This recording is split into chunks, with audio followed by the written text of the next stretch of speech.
Good morning my dear students.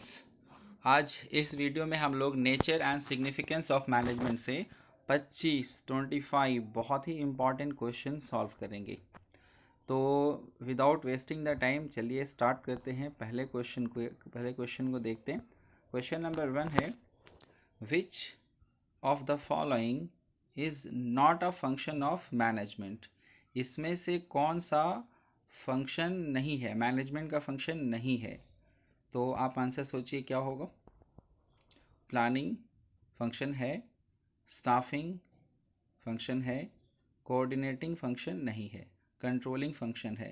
याद रखिएगा 5 function होते हैं मैनेजमेंट के, प्लानिंग, ऑर्गेनाइजिंग, स्टाफिंग, डायरेक्टिंग और कंट्रोलिंग, जिसमें कोऑर्डिनेटिंग नहीं आता है। तो क्वेश्चन नंबर 1 का आंसर होगा सी। क्वेश्चन नंबर 2 देखते हैं।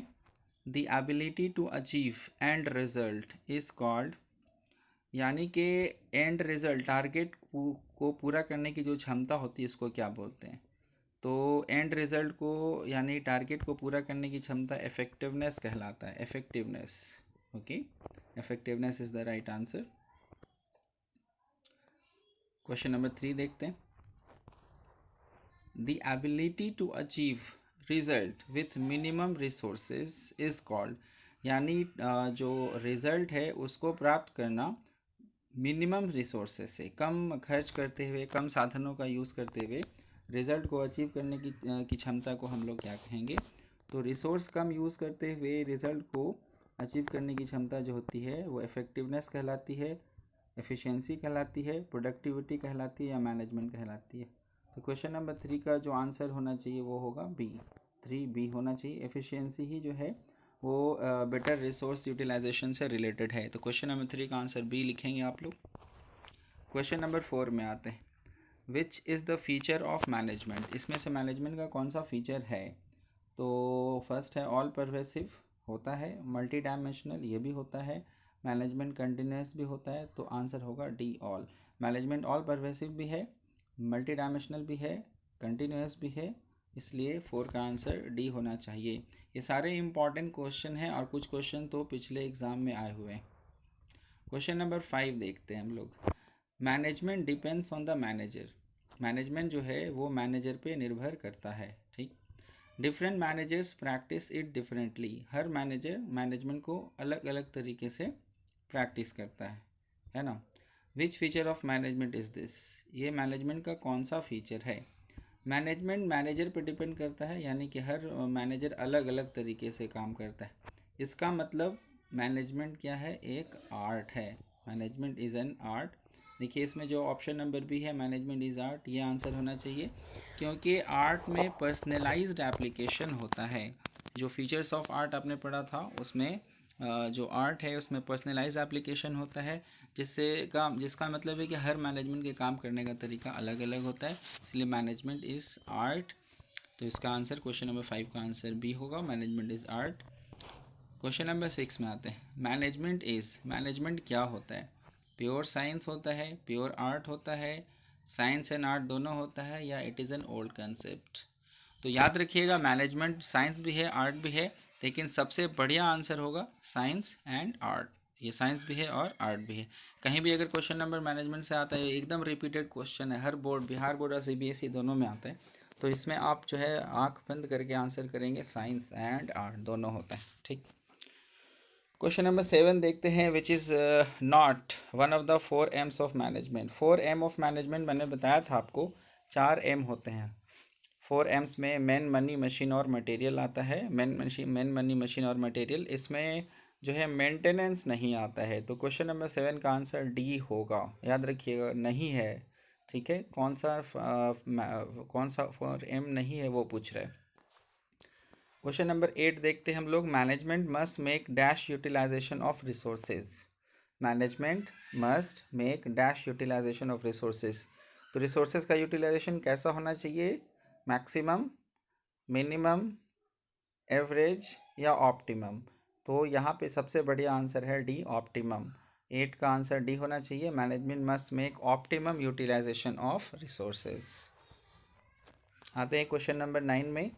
Management is a dash between owners and managers. Management जो है वो ओनर और मैनेजर के बीच में क्या होता है? क्वेश्चन नंबर 9 का जो ऑप्शन नंबर ए है, लिंक है। लिंक होता है, बैरियर यानी कि बाधा होता है, कम्युनिकेशन होता है, या गैप होता है। तो इसका आंसर ए होगा।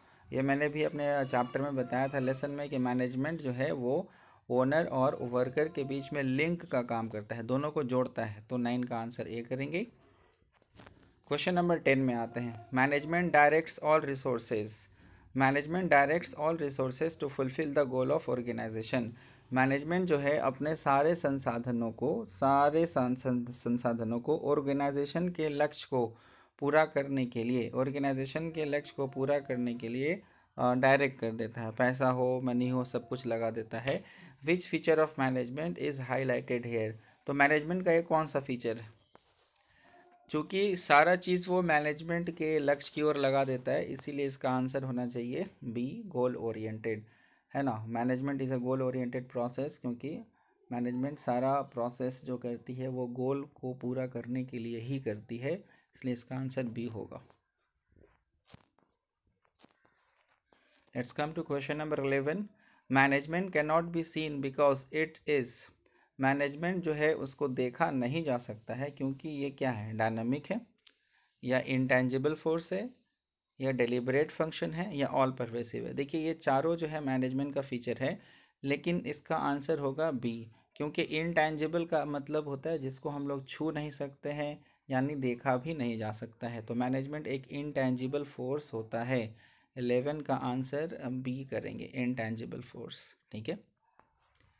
क्वेश्चन नंबर 12 में आते हैं। Management is applied in all types of organisation. Management हर तरह के ऑर्गेनाइजेशन में लागू होता है। इट मीन्स मैनेजमेंट इज़, तो इसका आंसर क्या होगा? मैनेजमेंट हर जगह लागू होता है, इसका मतलब मैनेजमेंट क्या है? Management is all pervasive. 12 का आंसर डी करेंगे। मैनेजमेंट ऑल परवेसिव है। ऑल परवेसिव मतलब जो हर जगह प्रेजेंट हो, छोटा ऑर्गेनाइजेशन हो, बड़ा हो, है ना, हर जगह अप्लाई करता है। ओके।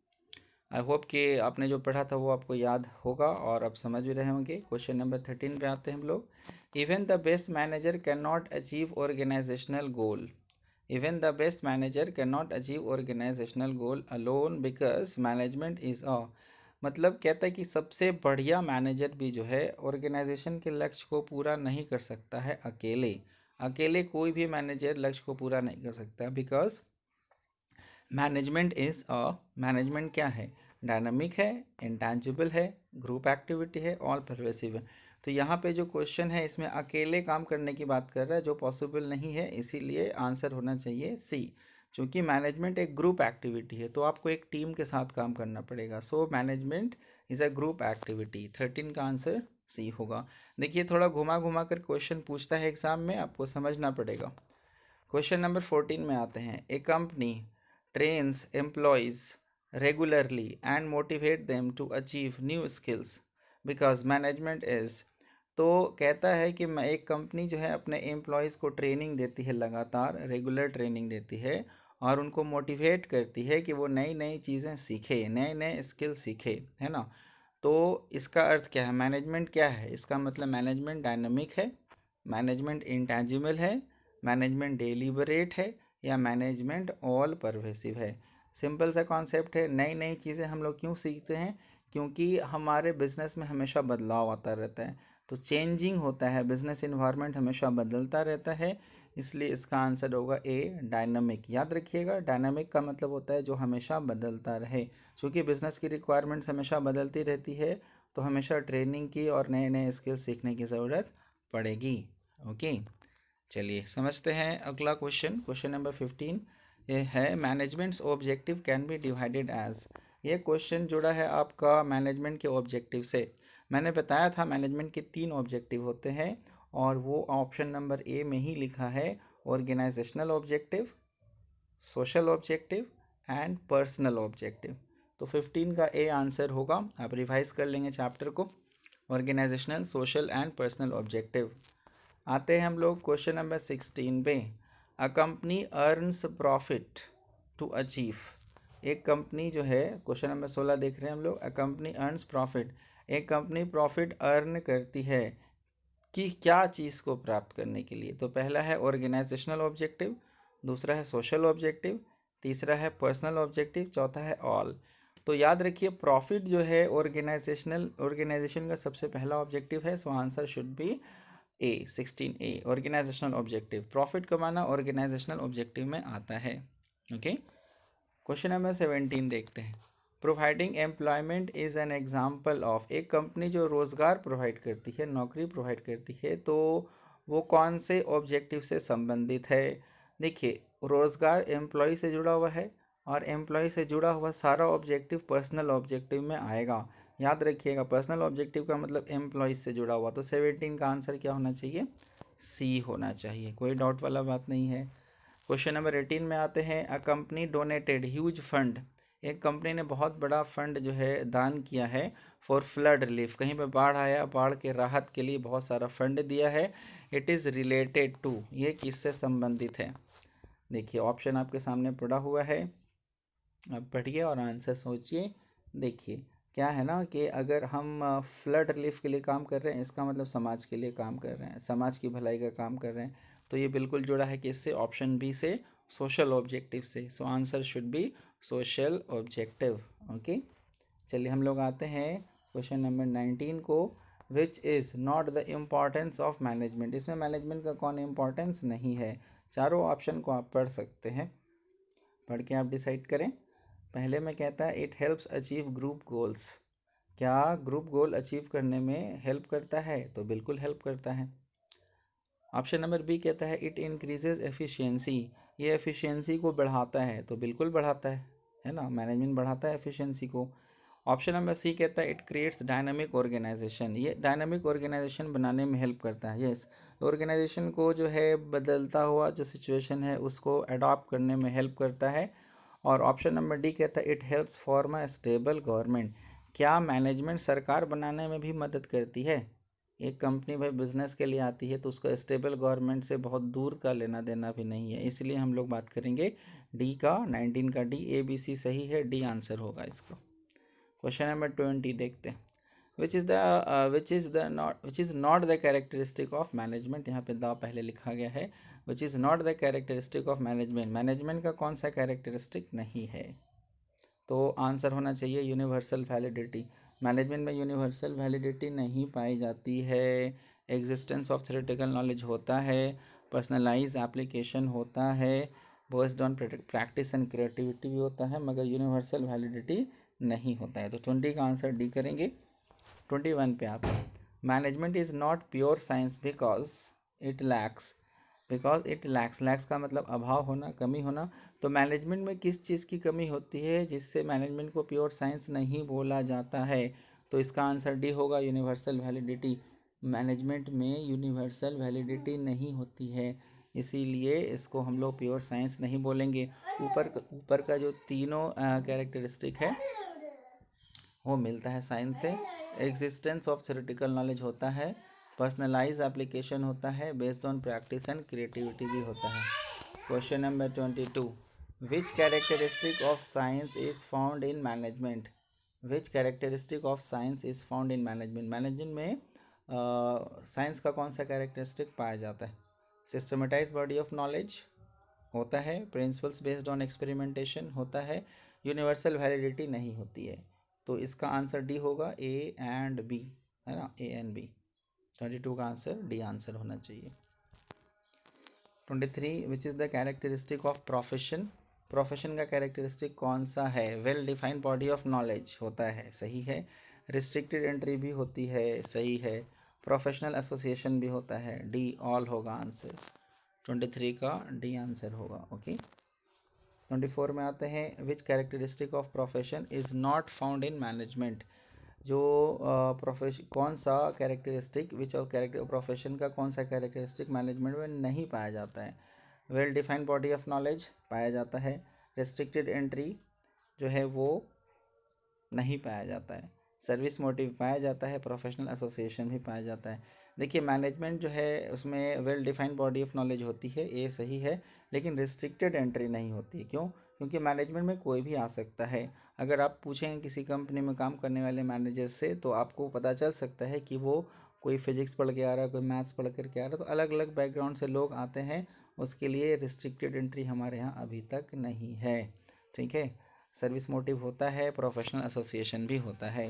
अब हम लोग बात करेंगे क्वेश्चन नंबर 25 की, the process of establishing balance in all the functions of management is called, यानी कि मैनेजमेंट के हर फंक्शन में बैलेंस बनाना, संतुलन बनाना, ये किसको क्या बोलेंगे हम, जितने भी फंक्शन है उनमें संतुलन बनाने के काम को हम लोग कोऑर्डिनेशन कहते हैं। तो 25 का आंसर होगा ए, 25 का आंसर ये होगा। उम्मीद करता हूँ कि ये क्वेश्चंस आपको यूज़फुल लगे होंगे। अगर आपने ठीक से पढ़ा होगा तो इसको बना लिया होगा, और अगर कहीं कन्फ्यूजन हो तो कमेंट बॉक्स में लिखेंगे and I will answer to every question. और हाँ, आप जितने लोग भी वीडियो देखते हैं प्लीज़ सब्सक्राइब कीजिए और लाइक कीजिए, इतना तो आप कर सकते हैं, और मुझे विश्वास है कि आप ज़रूर करेंगे। अब हम लोग मिलेंगे अगले वीडियो में नए टॉपिक और कुछ नए क्वेश्चंस के साथ, क्योंकि चैप्टर 1 से और भी क्वेश्चंस मैं आपको प्रोवाइड करूंगा, so that you get ready for your examination. Okay, thank you.